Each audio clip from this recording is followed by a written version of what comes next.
salaamaaleykum wa rahmatullahi wa barakaatuhu. maa ngi nuyu internetu Madiyana TV yëpp di leen ziare tey ñu ñëw ak Sidi Lamine ci waxtaanu feebaru coronavirus mu waxoon ci wax ju am solo ndeysaan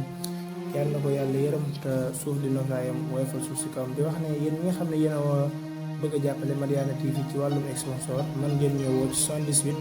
477 28 17 wala ngeen wooñ ci 76 184 38 89 di wax ne abonné leen bés leen baaraam bi taxaw te ngeen jàppale ñu bu baax a baax incha allah taala Madiyana TV waxtaanu ama am solo la leen di indil ci Alaaji Sidi Lamine Niass di wax ne na ngeen xaar yeneen vidéo yu ama am solo ci actualité ak lu mën a doon di wax ne abonné leen like leen partage leen def leen lépp ñu leen jëlee Sidi Lamine Niass. ma lay jox beneen fait suñ toogee beneen ministre de la santé nee na ci diggante boo xam ne 2 semaines la ñiñ doon surveiller wéraguñ ñëm ñëwoon dal si ci ñoom indiwaale feebar bi ñoom nee nañ wéraguñ ndax ñaar fukki fan ak benn la ñuy door a seet ndax sax jàpp na leen wala jàppaguñ na xamaguñ sax ndax atteindre nañ wala den il faut 21 jours ñu ngi leen di surveiller waaye moom faj nañ ko ci maa ngi ñëw ci biir loolu dama la doon jox rek intoxication n'est pas l'information. Le ministre de la Santé, quelle que soit crédibilité, le journaliste doit vérifier ces informations. Si nous avons un journaliste de vérifier ces informations, nous avons une photo. Yooyu yëpp commencé dugg ci am réew. man li ma gëmul mooy le doute waruñ koo rendi ndax jëmm la joo xam ne defar na àddina. Descartes ko mujjee jël defaree ci Occident xalaaja ko njëkkoon a jël Descartes l'islam ko njëkkoon a jël lu nekk ñu nekk ca di ca werante débat boobu amoon le doute bi nga xam ne moo mës di dundal la civilisation moo mës di dundal nit ñi ne ma doute dañ koy rey su diw waxatee rek dëgg la futur prophète. waaw mais bu boobaa dafay garaaw ci am réew dafay garaaw ci ay nit gëm ko man waxuma ne la weddi ko. loolu itam feebar la waaye tey ngeen gëm ko te du ngeen ko vérifier itam feebar la man ñaari extrémités yi laay xeex gëm leen rek puisque ab ministre ko wax wala état ko wax te ñu ko war a vérifier am moyen de vérification ñi journaliste demuñ ba ne maa photo woog moom ndax wér na mu ngi nii ma njatt ko su ko defee mu mun a nekk seen droit de vérifier avec les risques du métier comme ni ko médecin ba leen nekkoon ci mbirum santé defee ci benn réew ba jëlee sax feebar ñu yóbbu ko Espagne muy ab sénégalais Allemagne kon muy ab sénégalais ñoom itam war a nekk seen kenn vérifié wul ma ne kon loolu feebar la baaxul état bu bëgg a jógee noonu baaxul. beneen bi comme ni ma koy bëgg a prétendre itam lu ma ko def lu ñu wax rek ma ne du dëgg kooku itam feebar la weddi lu mun di jóg feebar la waaye nag. ci diggante bi nga teg ci doute ne ba ma gis ak sama bët pour wax comme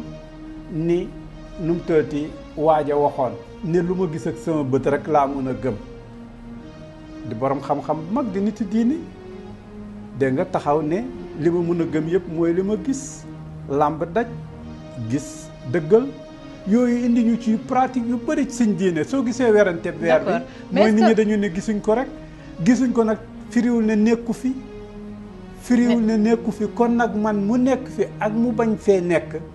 nañu ko war a gis ko dama bugg sénégalais yi dañoo ñor moo tax ñu am démocratie maturité mooy condition démocratie peuple lu Guinée ëpp ñu maturité te feebar baa nga fa fees del te terew ñu ngay dem ak a ñëw di ko liggéey di ko traité comme ay di ko dund comme ay nit ak seeni chef jaxasoowuñ ñàkkuñ seen sago ñàkkuñ leneen Sierra Leone ñu ngi koy dund ba seeni équipe di génn di football yi xëy na mënuñoo recevoir ndax dajalew ay nit am na lu muy jur ci ay danger su ko defee loolu nekk prévention waaye seeni équipe ni suñu équipe di génnee mu ngi koy génnee seeni responsable dañu war a tukkee ñu ngi koy tukkee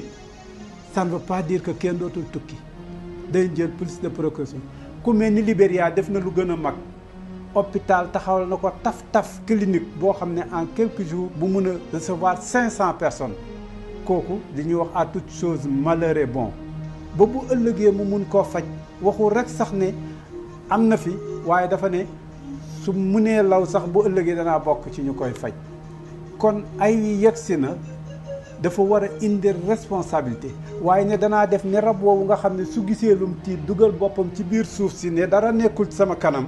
ndax gisatuma ko loola baaxul. man responsabilité laay wax bul tiital nit ñi nga wax leen dëgg moo ko gën. gis nga ab askan boo ko naxee bis bu yeewoo ba ne dañ ma doon nax gis nga doom bu toogee ba ne bàyyi ndeke dag ma doon nax loola mooy la tubaab yi di wax papa timan. ñooñu nag dañ ko waxee seen culture waaye ñun ñu waxee ko ci suñ culture. d'accord papa dag ma doon nax. naxaate baaxul nax aw askan baaxul li ñuy wax tiitlaate mu ñëw léegi rees ku nekk xam ne il est bi nga ko waxee jur na lu positif nit ñaa ngi raxasu ñu ngi dugal plus d'hygiène ñu ngi dugal plus de cause loolu nag tax na ba fii mu toll nga wax nit ñi dëgg bàyyi journalistes yi ñu def seen liggéey bàyyi yeneen secteurs yi ñu def seen liggéey. bon yow lii dafay yokk lii dal sa xel d'après bu ma lay dégg parce que yaa ngi am doute ne ko tane na wala tanewul d'après sa discours bi nga wax que gëmuloo carrément dafa mel ni sax gëmuloo ko. man bul ma dugal ci cas bi nga xam ne benn cas spécifique bu tuuti la. waa yëpp vérifié guñ ci dara xam nga romb nañ foo xam ne rek ay soldats dañ ko wër ñu ne kenn du fa dugg kenn du fa jege xam nga loolu du liggéey journaliste. xam nga vérification bi ci war léegi am na ñu dem ba dute ndax loolu lu ñuy tiitalee africains yi am na ñuy dem doute bi pour wax la ne la puisque yu bëree li ko indi nag lii tax suñ demee ba bëgg a vacciner certains africains ñu bañ ne du ngeen ñu vacciner ndax da ngeen a bañati ñu am doom tubaab yee koy def yu mel ne koy indi. c'est-à-dire pour nga def crédibilité baal ma damay wax ak yow ci culture askanu Afrique woo xam ne dafa am lu nekk ci kanamam moom dañ ko jàppoon ak jaam. dañoo ñëwoon rey fi li ci ëpp dañ fee dugaloon ay guerre dañoo jàngee ci yeneeni boromi xam-xam ci tubaab yi ne dañoo war a toog ba mu yàgg ñu wàññi nit ñi sinon li ñuy wax nit ñi dañ dootuñ am luñ dundee yooyu yëpp nag dafa tax ba pour réew mi mën a jëm kanam man fond bi rek laa lay wax man du ma la wax waxu kuy kiiwantu man li ma koy teg ci régalu xam-xam la vérification. D'accord. lu ngeen di wax. la confiance n'exclut pas le contrôle. La confiance n'exclut pas le contrôle. Le contrôle. dama ne ku nekk gérer la nga war a gérer bu boobaa càmm gi rafet càmm gi nag lay tax mu rafet docteur bi na def liggéeyam ak médecin yi ñuy def seen réunion dajawaat à l'époque ci première alternance njéeréer a fi feeñoon ñu ne ñëw na ñu def état d'urgence ut ay puufukaay ut ay kii dem xeexi ko ñi xam ne service d'hygiène renforcer ay moyens ñu xam ne xeex ak benn armée boo xam ne mu ngay jóg nar a envahir suñu réew ñu koy wax armée njéeréer yegsi na léeg-léeg yu ni mel danay am ci biir loolu nag ab feebar la ciy jóg waaye warulaa xañ sa dëkkandoor warulaa xañ sa dal warulaa xañ sa ngëm diini warulaa xañ rôle yi ñu distribuer ko journaliste bi def liggéeyam médecin bi def liggéeyam keneen ak keneen ku nekk def liggéeyam waaye bu ñu demee ba nga xam ne lépp liggéeyu le président général caporal je ne sais pas gendarme tout à la fois journaliste dégg nga su ko defee mooy lépp à la fois moo ñuy delloo ca lawoon ca Allemagne SS buy def sécurité ak Goebbels buy def presse su ko defee lépp du tudd. abonneel ci chaîne bii di Madiyana TV bësal cloche bi daal di taataan pour vidéo bu ñu dugal rek nga daal di ci jot moo xam xibaar wala actualité.